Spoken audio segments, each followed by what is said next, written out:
In our last tutorial, we worked on showing favorite and unfavorite based on the show favorite only parameter, and we were updated this value in the code itself. But in this tutorial, we will update a control to toggle the state. So we will use a binding which will act as a reference to mutable state when a user tap on toggle from off to on and off again. The control uses the binding to update the view's state accordingly.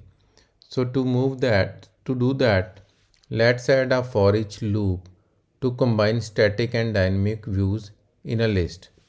So what we're gonna do is, in this we have to update our this code. So I'm just deleting this code for now, and in a list we will add a for each statement.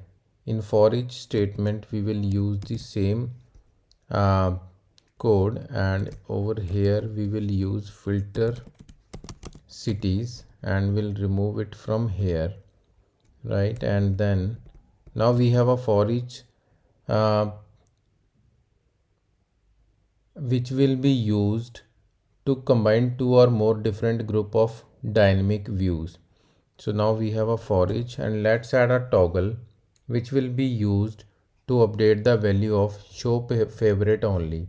So I'm adding a toggle.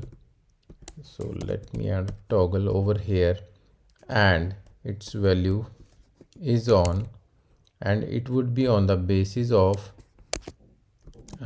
this show favorite only.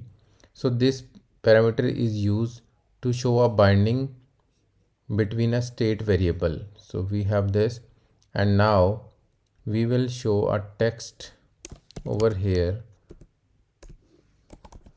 which will be used to show favorites, maybe something like this, show favorites.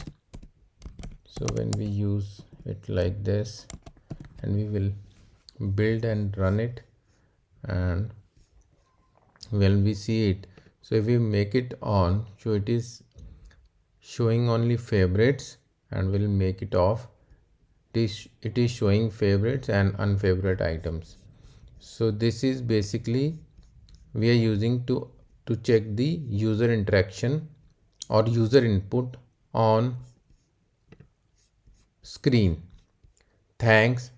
Please share and subscribe my YouTube channel for more videos on SwiftUI and skilled learning.